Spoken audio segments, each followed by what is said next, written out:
Hello, good evening all. और जैसे कि हमारे एग्जाम स्टार्ट होने वाले हैं, तो लेट्स प्रिपेयर फॉर जुडिशरी। मैं रिक्वेस्ट करूंगी आप लोगों को कि मेरे चैनल को लाइक कीजिए, शेयर कीजिए, सब्सक्राइब कीजिए। चलिए स्टार्ट करते हैं registration act without going into for the detail. Registration act 1908 ये पार्ट्स में डिवाइडेड है। अगर मैं आपको दिखा दूं कि कितने पार्ट्स है, तो ज्यादा कुछ है नहीं। और इसमें जो सेक्शंस है, जो हमारा लास्ट सेक्शन है, not even 100 section, last section है 91 और 15 पार्ट्स है। ज्यादा कुछ इतना कुछ टेंशन लेने की जरूरत नहीं है। तो let's begin directly from the section number 1। Okay, now the registration act, ये एक्ट नंबर है 16। ठीक है, 16 बार आप पढ़ लेना, आपको याद आ जाएगा। ठीक है, 2 बार भी पढ़ोगी तो भी याद आ जाएगा। 18 दिसंबर, ठीक है, 16 + 2 18 दिसंबर, ये आपका ट्रिक है। Act consolidate the enactment relating to the registration of document. अब मैं अगर इस एक्ट के बारे में बताऊं तो रजिस्ट्रेशन एक्ट किस लिए इंपॉर्टेंट है। अब this act extends the whole of India except the case of Jammu and Kashmir. अब ये एक्ट जो है, जम्मू कश्मीर को लगती है रजिस्ट्रेशन? नहीं, चेक कर लेना। प्रोवाइडेड द स्टेट गवर्नमेंट में include a track of countries from its operation, it shall be into force on 1st of January 1908। Now इसका जो बर्थ डेट है वो है 1st January 1909। Okay, now coming to the definition part. Now definition में in this act unless there is an repugnance to the subject, addition की बात की गई है। पहले प्लस करो और बुक लाओ। ठीक है, बुक कहाँ जाओगे? डिस्ट्रिक्ट में लेने। कौन सा कोर्ट है? डिस्ट्रिक्ट कोर्ट है। एंडोर्समेंट चाहिए?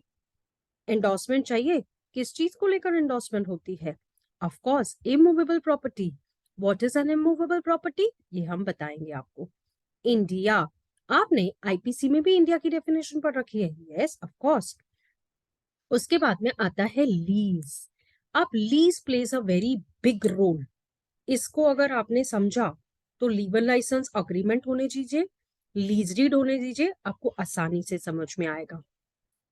ठीक है, नाउ फर्दर अब हमारी 10 डेफिनेशंस है जो माइनर के बारे में बताती है। क्या माइनर एक डॉक्यूमेंट रजिस्टर कर सकता है? Movable property, representative. Now coming to the part of one definition again. It will take only 2 minutes. I'll just complete it very fast. Addition means a place of a residence and a profession of a trade, rank, title, prescribed, described in the case his father's name or where he is usually described as a son. अभी देखो क्या होता है ना, जब यहाँ पर place of residence की बात कही गई है, यानी कि आपका घर, एंड द प्रोफेशन, आप क्या प्रीच करते हो? एडवोकेट हो, लॉयर हो, क्या हो? ट्रेडमार्क करवाया है क्या? क्या कोई लॉयर ट्रेडमार्क करवा सकता है? क्या पॉसिबल है? No.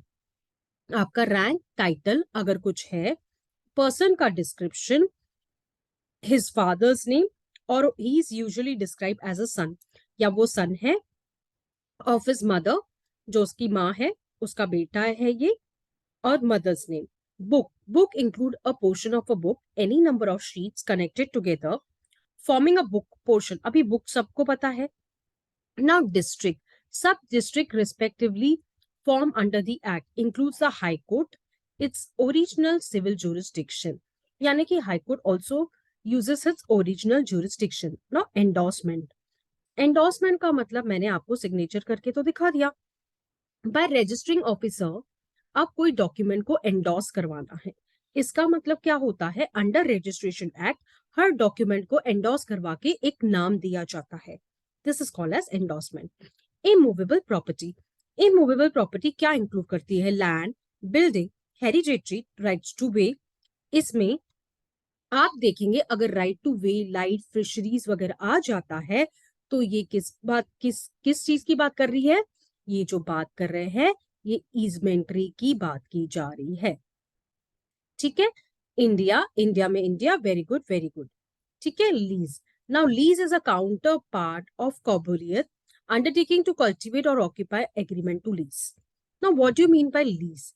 when we give a property for for an enjoyment, you can say for a certain period of time, you can say 11 months.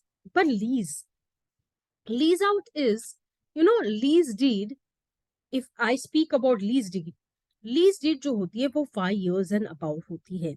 लेकिन लीव एंड लाइसेंस अग्रीमेंट जो होती है, leave and licence agreement period, it's of 5 years, less than 5 years, or 5 years, less than 5 years or 5 years. Okay, I hope you all got it. Minor means a person, according to the personal law, he is a subject, has an attain a majority. जब तक minor majority attain नहीं कर सकता, तब उसका guardian, उसका friend या उसका कोई रिलेटिव उसके बिहाफ पे डॉक्यूमेंट को एग्जीक्यूट कर सकता है.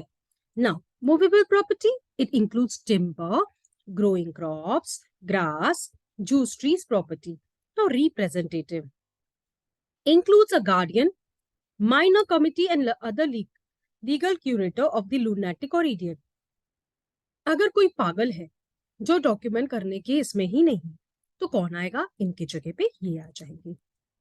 Now part 2, the registration establishment. ठीक है, अब हमने शॉर्ट टाइटल देख लिया, हमने डेफिनेशंस देख ली, हमने 10 डेफिनेशंस को अपने मुट्ठी में कर लिया. पार्ट 2 पे आ जाते हैं, जो registration. Inspector general of registration shall appoint inspector general of registration for the territory subject to the government. अब स्टेट गवर्नमेंट क्या करेगी? अपॉइंट करेगी. किसे? ऑफिसर, जो कि इंस्पेक्टर जनरल होगा. ठीक है, जनरल रजिस्ट्रेशन करने के लिए. प्रोविजो क्या बोलता है? May instead of making such appointment direct all the powers and the duties hereinafter referred, Inspector General be exercised and perform such officers within the local limits of state government. मतलब इसको जो appoint किया जाता है ये state के लिए होता है. ठीक है, आपको ये बता दूं कि ये जो इंस्पेक्टर जनरल होता है, he executes the documents. Okay. Now, district and sub-district. Now, what do you mean by district? District जहां पे हम रहते हैं, है ना. एक अगर मैं कहूं कि एमपी की डिस्ट्रिक्ट क्या है, मध्य प्रदेश की डिस्ट्रिक्ट क्या है, अब एक बड़ा सा स्टेट होता है ना, उसमें क्या आते हैं? डिस्ट्रिक्ट्स आते हैं. ठीक है, उसके बाद में मैं आपको बताऊं the limit of sub district and sub district. The district and sub districts are form under this section. Every alteration of the such limit shall be. अगर ऐसा कोई ऑल्टरेशन होता है, यानी कि वो डिस्ट्रिक्ट चेंज हो जाता है किसी और डिस्ट्रिक्ट में, तो वो ऑफिशियल गैजेट, यानी कि उसको गैजेट के थ्रू बताया जाएगा, उसको नोटिफाई किया जाएगा कि भैया ये चेंज हो चुका है, it's a change. Registrar and sub registrar. Now why registrar and sub registrar here?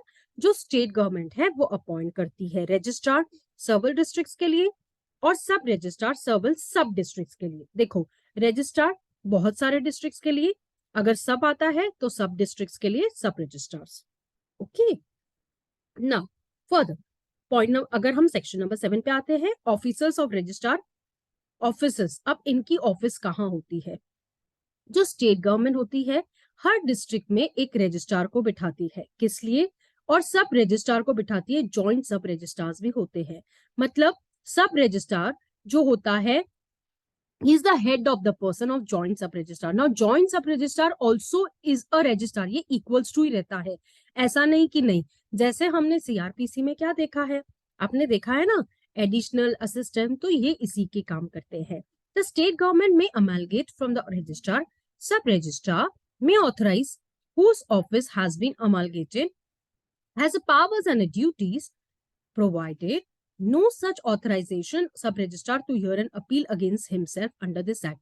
यानी कि अगर कोई सब रजिस्ट्रार अपनी किसी केस में अपील सुन नहीं सकता है.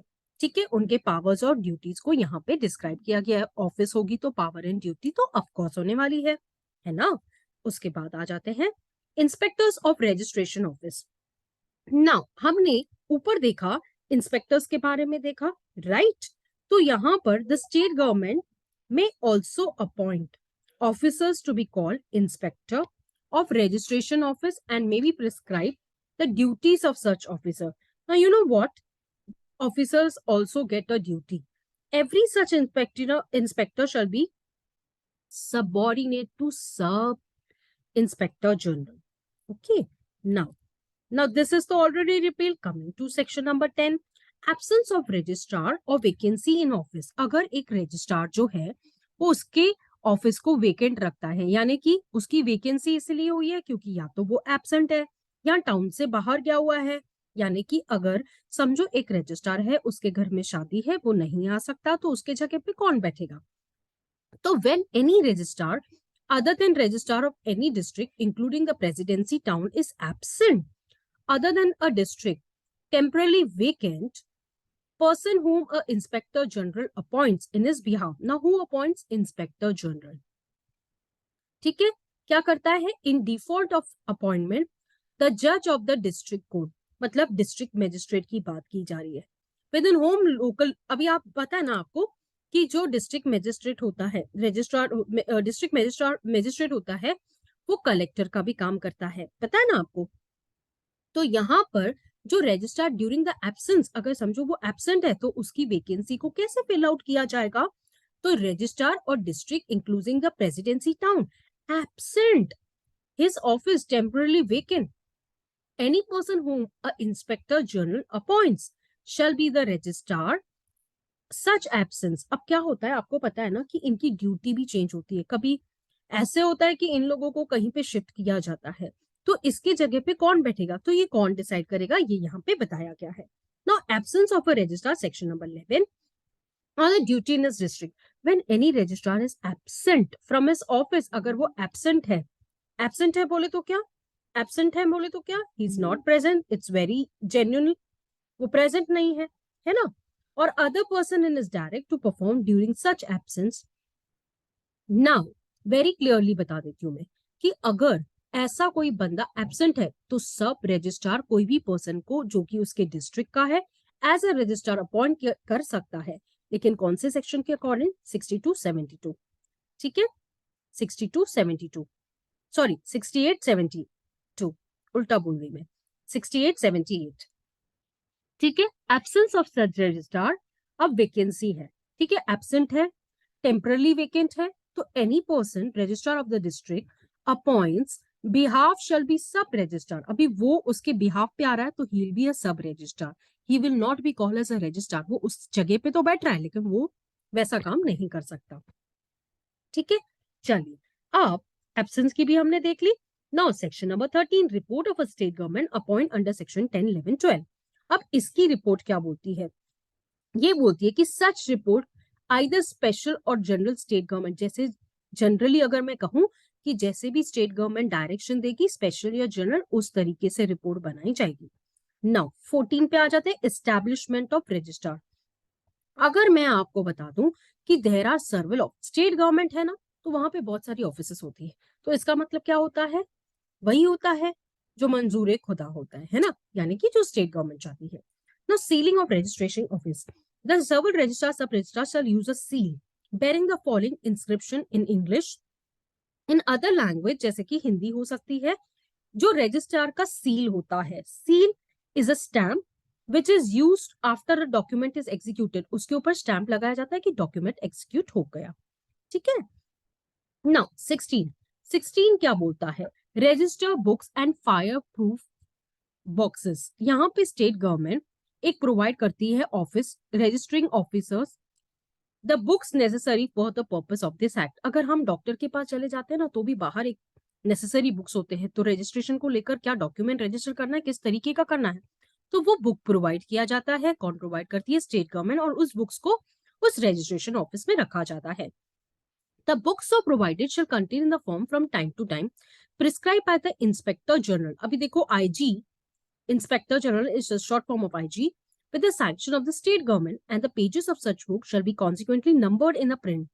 अब जो भी बुक होगा तो ऑब्वियस ही बात है कि उसको नंबर दिया जाएगा, उसको पेजेस अकॉर्डिंगली, और उसमें टाइटल होगा कि भैया इसका रीजन क्या है।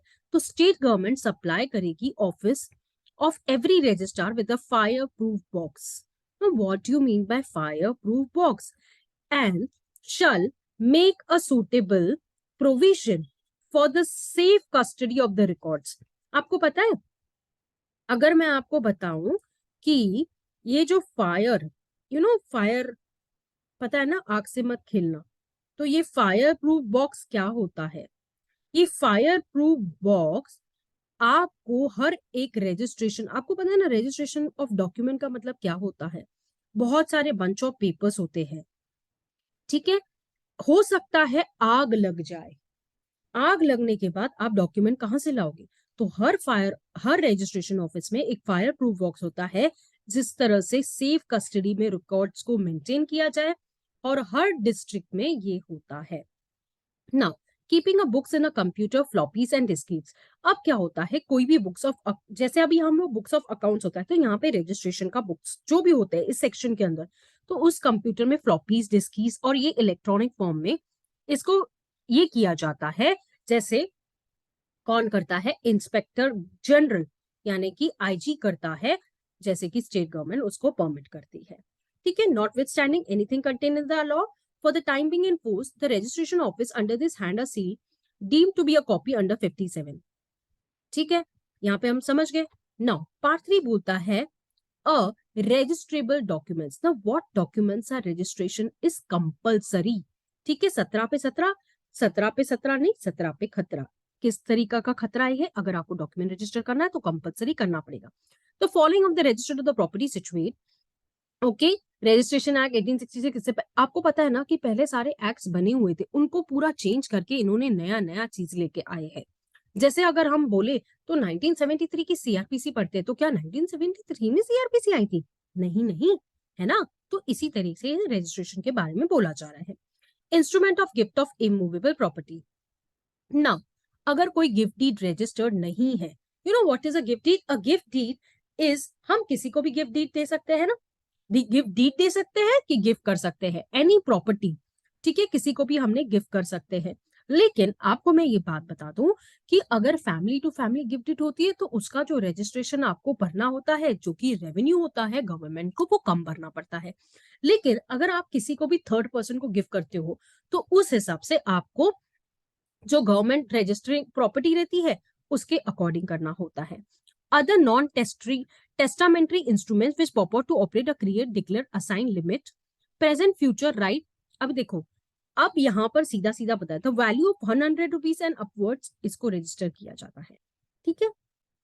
उसके बाद में non testamentary instrument acknowledge the receipt of payment consideration, अगर इसमें कुछ है, limitation such right title interest, leases of immovable property from year two year, from term exceeding 1 year, a yearly rent. आपको मैं बता देती हूँ, लीवन लाइसेंस अग्रीमेंट जो मैंने आपको बता दिया, LNL, leave and license, leave and licence agreement, okay, जो कि ईयरली ईयरली ये होती है। समझो आपने 11 मंथ्स का किया, उसके बाद में आपने वहां से शिफ्ट कर लिया अपने आप को, तो जहां आप शिफ्ट करेंगे अपनी प्रॉपर्टी को, देखो किसी, अब ऐसा नहीं है ना कि हर किसी को घर होता है, बेचारे जो है जिन्हें घर नहीं होता वो आज भी रेंट पे रहते हैं, है ना।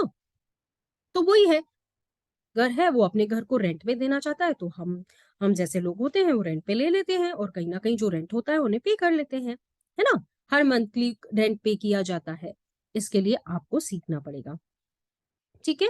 एनी डिक्री और order of a court award such decree or operates to create, declare, assign, where it is present in future, any right or title, whether vested or contingent, the value of 100 rupees upwards or immovable property।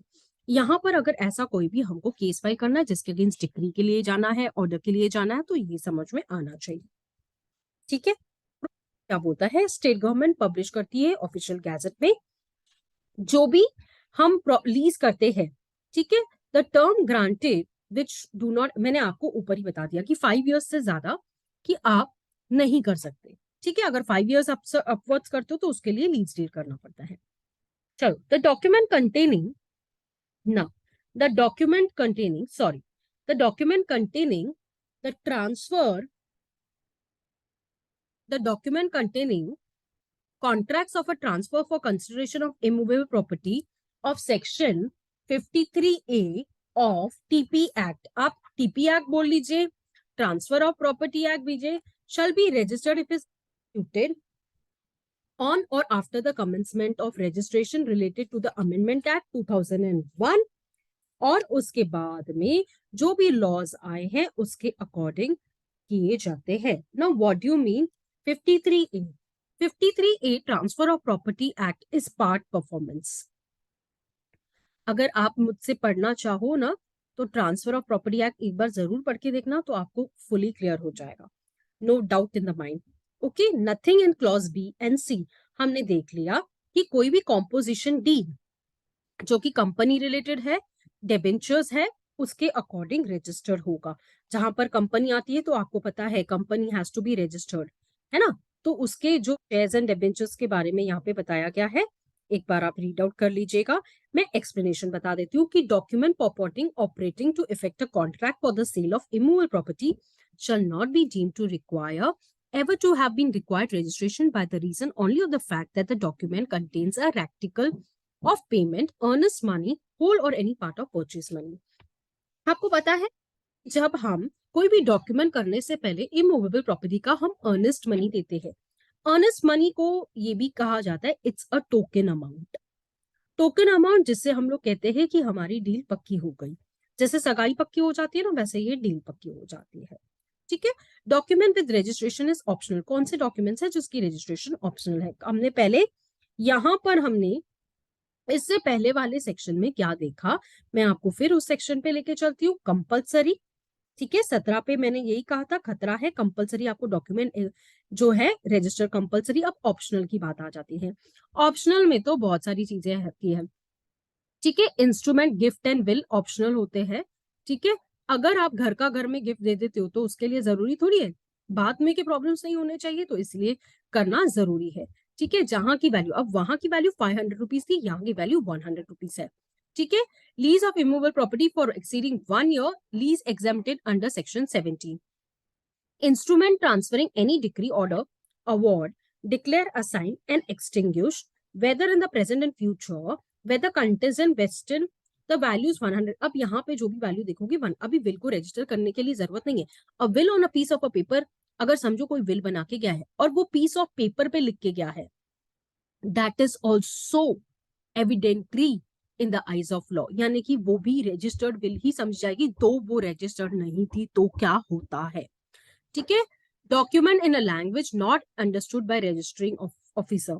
ऐसा कोई language आपने use किया जो registrar को समझ में नहीं आ रहा है, तो वो रिफ्यूज कर सकता है डॉक्यूमेंट करने के लिए. ठीक है, वो रिफ्यूज कर सकता है, ये उसकी मर्जी है. ठीक है ना. जो उस डिस्ट्रिक्ट की लैंग्वेज चलती है, जैसे हमारे इधर मराठी चलती है या हिंदी चलती है, तो हिंदी के अगर अगर हिंदी में नहीं है डॉक्यूमेंट तो उसको मना कर सकता है. ठीक है. फिर अब आ जाते हैं 20 पर, containing the interlineation blanks and alteration. अगर आप किसी डॉक्यूमेंट में अल्ट्रेशन करते हो, कुछ कटाकुटी करते हो या कुछ सिग्नेचर रह जाता है, तो वो आप लोगों को ये सारी चीजों को ध्यान में रखते करना होगा. ठीक है, और उस वजह से क्या होगा, आपके डॉक्यूमेंट को इफेक्ट होगा. देखो कहीं ना कहीं ये डॉक्यूमेंट चैलेंज भी हो सकता है. ठीक है, description of property, maps and plans. Maps and plan, actually आपको मैं बता दूं कि मैप और प्लान ये जब कोई डॉक्यूमेंट होता है कि आप अगर देखो जिस डिस्ट्रिक्ट में रहते हैं तो आपको पता रहेगा कि टाउन प्लानिंग क्या रहता है ना. टाउन प्लानिंग के अकॉर्डिंग जो टीपी जिसको बोलते हैं अपन, हाँ, टाउन प्लानिंग, तो टाउन प्लानिंग के अगेंस्ट, कॉर्पोरेशन के अगेंस्ट कोई भी अगर ऐसा कोई डॉक्यूमेंट होता है तो कौन प्रिवेल होगा. तो डिस्क्रिप्शन ये बताती है कि मैप्स और प्लान्स जिस हिसाब से अगर आपका डॉक्यूमेंट किया जाएगा तो इसको देखते हुए किया जाएगा कि वो प्रॉपर्टी आपके एग्जिस्टेंस में है या नहीं. ठीक है, सेम. Now surveys. सर्वे का मतलब क्या होता है, जब एक ओपिनियन स्टेट गवर्नमेंट बना देती है कि कोई भी टाउन्स, लैंड्स जो कि गवर्नमेंट मैप के अकॉर्डिंग बनाए गए हैं.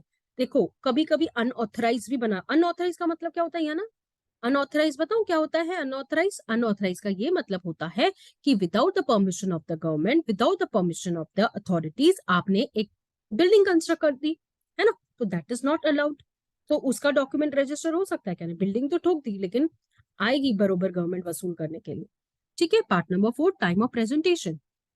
टाइम फॉर प्रेजेंटिंग डॉक्यूमेंट्स जो हमने 24, 25, 26 में देखने वाले हैं, unless for the proper officer, यानी कि वो 4 months from the date of execution. अब एग्जाम्पल में बोलती हूँ कि आप डॉक्यूमेंट साइन करना रह गया, ठीक है, आपने दो पार्टीज की सिग्नेचर ले ली, एक और दो पार्टीज की सिग्नेचर जो है नहीं ली. If no two party signatures are given to be taken, then after the presenting of the documents you get the time of 4 months. Okay, within 4 months you have to get the signature done, otherwise your document would be null and void, it won't be into existence. ठीक है. Now re-registration of certain documents. Now what do you mean by re-registration? यानी एक document को फिर से री-रजिस्टर किया जा सकता है. अरे मैंने आपको 4 मंथ्स की बात जो बताई कि अगर आपका डॉक्यूमेंट ऑलरेडी रजिस्टर्ड है, 4 मंथ्स में जाके अगर आप उसको ये नहीं करते हो तो बात ही खत्म हो जाती है. प्रोविजो बोलता है कि 3 months from the 20 day of September, any person claiming under a document section applies. Same cause presented re-registration according from the time, because when the first became aware of the registration of the document, यानी कि उसको पता चला कि वो document invalid हो चुका है, तो अब उसको क्या करना पड़ेगा कि पहला वाला डॉक्यूमेंट गया इनवैलिड हो चुका है, अब उसको री रजिस्टर करना पड़ेगा. ओके, क्योंकि जो 4 मंथ्स का टाइम दिया गया था उसमें आपने रजिस्टर नहीं किया. Documents executed by several persons at different times. अब आपको क्या बताऊं, एक चालाकी करते हैं. क्या करते हैं, एक जगह पे डॉक्यूमेंट करने के बाद नहीं करने के बाद दूसरी जगह पे डॉक्यूमेंट रजिस्टर करते हैं. तो जब सर्विल पर्सन होते हैं, different times presented a registration and re-registration 4 months from the date of execution. Provision where the delay in the presentation is unavoidable. Now, sorry. Urgent, necessity, unavoidable accident. Copy of decree not presented for registration till the expiration of the time. Delay in presentation does not exceed 4 months, जो कि मैंने आपको बता दिया. May direct that the payment of fine not exceeding 10 times the amount of registration fee. यानी कि आप लोगों को यानी 1 पट 2 पट 3 पट यानी जो भी आपका रजिस्ट्रेशन फीस होगा उसके ऊपर आपको एडिशनल रजिस्ट्रेशन भरना पड़ेगा. ठीक है, kind of a penalty. Now documents executed out of India. The instrument executed out of India, अगर आउट ऑफ इंडिया की बात की जा रही है तो पेमेंट उनके रजिस्ट्रेशन उनके अकॉर्डिंग होगी. विल में बी प्रेजेंटेड और डिपॉजिटेड एट एनी टाइम, यानी कि अगर विल हमने रजिस्टर नहीं करवाई तो हम बाद में भी विल को रजिस्टर करवा सकते हैं. ठीक है, एट एनी टाइम ये बोला गया है. Place of a registration, place of registering a document relating same as otherwise provided. अगर मैं आपको ये इन शॉर्ट बता दूं तो ये place of registration of the document की बात करता है. The place of registration other documents. ना what do you mean by other documents? यहाँ पर अगर हमने एवरी डॉक्यूमेंट जो हमने सेक्शन नंबर 28 में, मैं फिर से आ जाती हूँ सेक्शन नंबर 28 पर, एक ही सेकेंड लगेगा मुझे. Save as provided every document जो सेक्शन 17 की बात कर रहा है, तो 28 में 17, 17 में 28. तो यहाँ पर अदर डॉक्यूमेंट्स की जो बात की जा रही है, एवरी डॉक्यूमेंट जो भी डॉक्यूमेंट प्रेजेंट किया जाता है इन द ऑफिस ऑफ सब registrar. In a document was executed in the office of sub-registrar at which all the person executing claiming under the document desire the same to be registered. यानी कि जो भी document आप जाते हो तो वो रजिस्टर्ड होना चाहिए. तो कॉपी ऑफ अ डिक्री, आपको पता है ना डिक्री क्या होती है? जब कोई डॉक्यूमेंट के ऊपर भी केस लड़ते हैं, ऐसा थोड़ी होता है कि इमूवेबल प्रॉपर्टी तो होती है जो सबकी दुश्मन बन के बैठी हुई होती है. ठीक है, the person claiming under the decree और the order desire the copy to be registered. अगर कोई पर्सन है कि डिक्री के थ्रू अगर कोई डॉक्यूमेंट को रजिस्टर करवाना चाहे तो वो डॉक्यूमेंट के साथ में वो डिक्री लगाना पड़ेगा कि ये देखो हमें इस कोर्ट की डिक्री आप डॉक्यूमेंट को रजिस्टर कर सकते हैं अगर वो मैटर कोर्ट का है तो.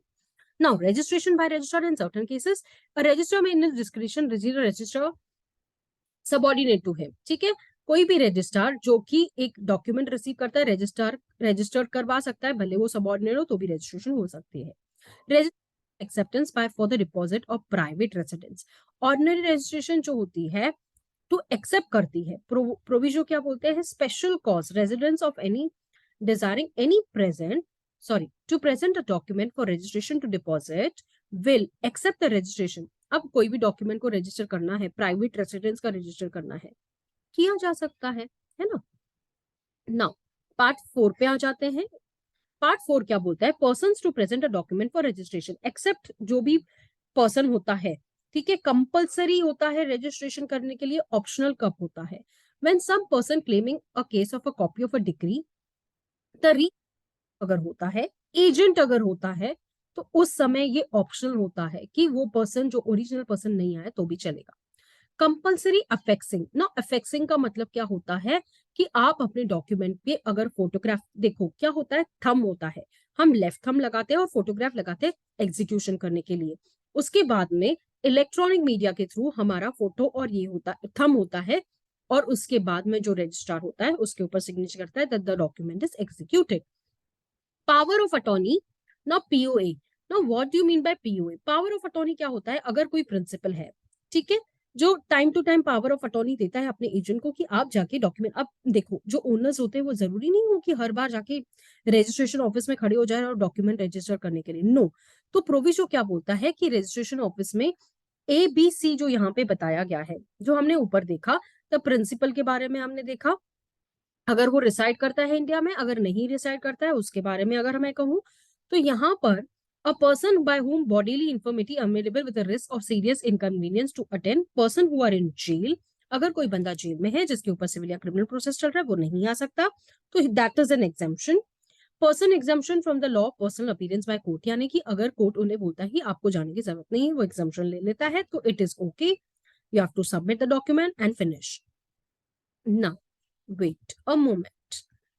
Enquiry before registration by registration subject to the provision contained in 41, 43, 45, 69, 75, 77, 88 and no document shall be registered under the act unless the person executing such document assign agent authorise, यानी कि ये document register नहीं हो सकता अगर कोई बंदा assign नहीं करता जब तक कोई एजेंट को, कोई रिप्रेजेंटेटर को, for the presentation in 23, 24, 26 provision बोलता है अर्जेंट अगर है, अनअवॉइडेबल एक्सीडेंट हो सकता है और वो अपीयर नहीं हो सकता, तो डिले हो सकता है, डज नॉट एक्सीड 4 months, जिसको हमने देखा, अगर आप नहीं आ सकते हो तो आपको 10 times फीस भर के, पेनाल्टी भर के वो डॉक्यूमेंट को एग्जीक्यूशन का करने का ओके।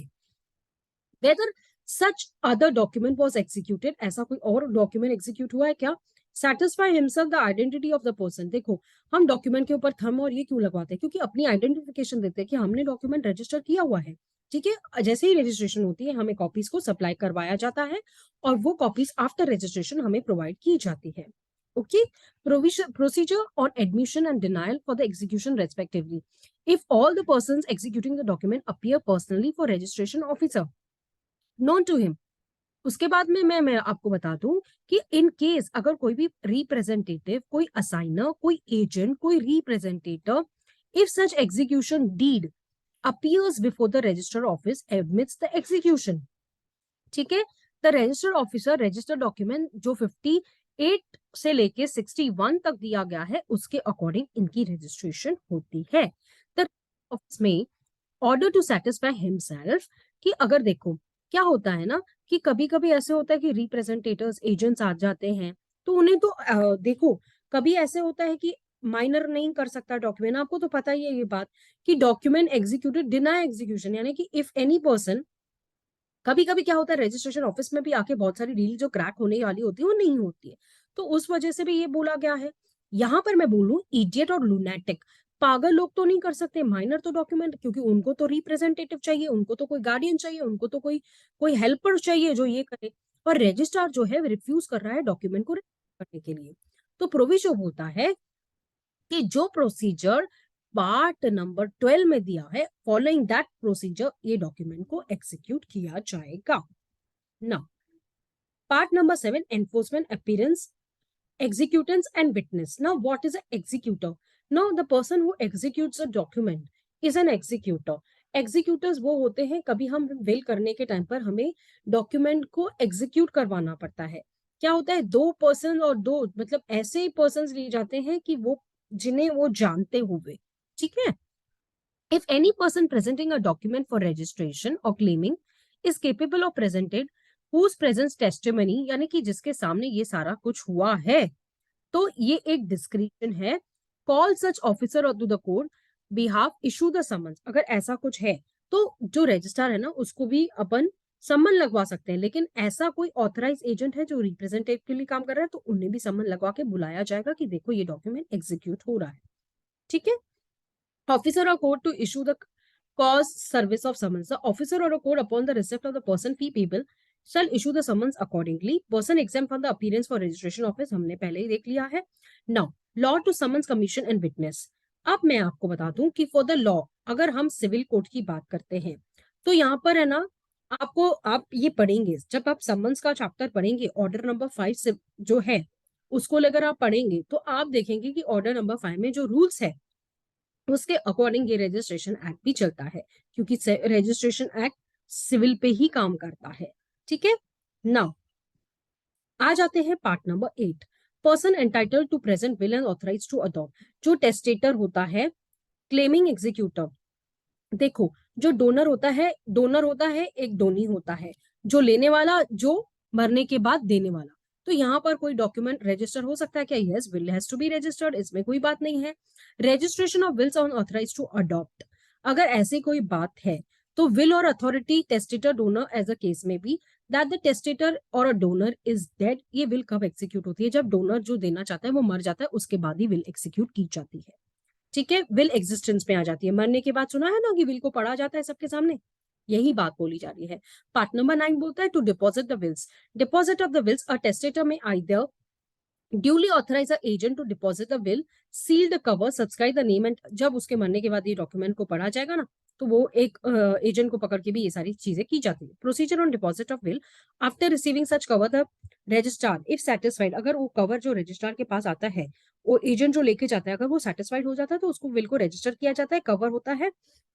ठीक है, प्रेजेंटेशन करने के लिए जो टेस्टेटर रहता है, जो उसके जगह पे जाके विल को एग्जीक्यूशन करवा देता है, तो ये रजिस्ट्रार में एक फायर बॉक्स रहता है, क्योंकि ये डॉक्यूमेंट को सील करके जब वो मरेगा उसके बाद उसको ये किया जाएगा, है ना। तो withdraw the seal cover deposited, the testator जिसने सील कवर को डिपॉजिट किया है, आइदर वो पर्सनली डिपॉजिट को ये करवा सकता है और किसी एजेंट के थ्रू भी ये कर सकता है। ठीक है, procedure on the death of a depositor, जब डिपॉजिटर का डेथ, यानी if on the death of a testator, अगर टेस्टेटर जो करना चाहता है वो ही मर गया, तो डिपॉजिटर सील जो होता है एप्लीकेशन रजिस्ट्रार को की जाती है, उसको ओपन किया जाता है, और जो मर गया है उसके एप्लीकेंट्स के प्रेजेंस में वो ओपन किया जाता है और उसको रीड आउट किया जाता है, और उस कॉपी को रीडिपॉजिट किया जाता है ओरिजिनल विल में। ठीक है, सेविंग ऑफ सर्टन पावर्स, यही बात है जो एक्ट के बारे में बताई गई है। अब पार्ट नंबर 10, पार्ट नंबर 10 बोलता है effect of registration and non registration. अब इफेक्ट क्या होगा? अगर आप डॉक्यूमेंट रजिस्टर कराते हो तो उसका इफेक्ट क्या है, नॉन रजिस्टर करवाते हो तो उसका इफेक्ट क्या है, बस इतनी सी बात है। A registered document shall operate at the time of commence of registration or made not at the time of registration. Registration of document relating to the property when to take effect against the oral agreement. Now oral agreements होती है, आपने contract act में सुना होगा कि oral agreements होती है कि नहीं होती है? ट्रांसफर ऑफ प्रॉपर्टी में भी हमने कहीं तो पढ़ा होगा, ओरल ओरल को लेकर कहीं तो हमने सुना भी होगा, याद होगा तो आपको बहुत ही इजी समझ में आएगा। जो मैं ओरल ट्रांसफर की बात कर रही हूँ, जो कि section number 9 transfer of property act में ऑलरेडी बताया हुआ है ना। और मैं आपको बता दूं कि 58 ट्रांसफर ऑफ प्रॉपर्टी एक्ट, इससे पहले हमने पार्ट परफॉर्मेंस के बारे में भी सुना। ठीक है ना, आपको इससे पहले मैंने पार्ट परफॉर्मेंस के बारे में भी बताया था। तो अब यहाँ पर जो 58 ट्रांसफर ऑफ प्रॉपर्टी एक्ट क्या बोलता है, मॉर्गेजर और मॉर्गेजी के बारे में बताता है। आप कोई भी प्रॉपर्टी लोन के लिए देते हो, देखो क्या होता है ना कि अब हमारी परिस्थिति खराब हो गई, तो मॉर्गेजर क्या करता है, लोन प्रोवाइड करता है मॉर्गेजी को, और लोन प्रोवाइड करने के बाद में उस डॉक्यूमेंट को लेकर क्या होगा इसके बारे में 58 में बताया गया है। तो उसके हिसाब से डॉक्यूमेंट रजिस्टर यानी मॉर्गेज डीड को भी रजिस्टर किया जा सकता है, जो कि हमें सेक्शन नंबर 48 बता रहा है ना। इफेक्ट ऑफ नॉन रजिस्ट्रेशन, अगर क्या इसका इफेक्ट होता है, क्या इफेक्ट होगा? No document required by section 70 to be registered, कोई 17 में जो डॉक्यूमेंट है उसको रजिस्टर करने की कोई भी जरूरत नहीं है। Immovable property, confer a power to adopt evidence, unless ये सारी बातें यहाँ पे बोली गई है। Now coming to 50, certain registered documents relating to the land to taken against the unregistered documents. Now unregistered documents, every document जो भी हमें ABC में अपन ने देखा सेक्शन नंबर 17 में, वो clause A and B 18 duly registered document के बारे में यहाँ पे बताता है। तो देखो डिक्रीज और ऑर्डर्स, ये तो मैंने कहा कि CPC का प्रोविजन है। Nothing in subsection lease is exempted, आपको पता है ना कि लीज आपका मर्जी होता है, लेकिन लीज डीड को 5 इयर्स के बाद जो भी आपकी प्रॉपर्टी होती है उसके अकॉर्डिंग आपको जो रजिस्ट्रेशन फी होती है, जो आपको फीस भरना होता है, उसके अकॉर्डिंग डॉक्यूमेंट को रजिस्टर किया जाता है। ठीक है, चलो, I have completed to 50 as much enough. Next class में मैं आपको बाकी के जो सेक्शंस है वो पढ़ा दूंगी। आई होप रजिस्ट्रेशन एक्ट आपको समझ में आया। अगर आपको समझ में आया तो प्लीज लाइक कीजिए, शेयर कीजिए, सब्सक्राइब कीजिए मेरे चैनल को। और भी आपको जो MP वाले हैं उनकी तैयारी तो चल ही रही होगी अच्छी खासी, कुछ भी आप लोगों को क्वेरीज है तो मुझसे आप कांटेक्ट कर सकते हैं, ठीक है। और मेरा डिस्क्रिप्शन बॉक्स में व्हाट्सएप ग्रुप है जिसको आप अपने आप को ऐड भी कर सकते हैं। चलिए, bye bye all, God bless us all.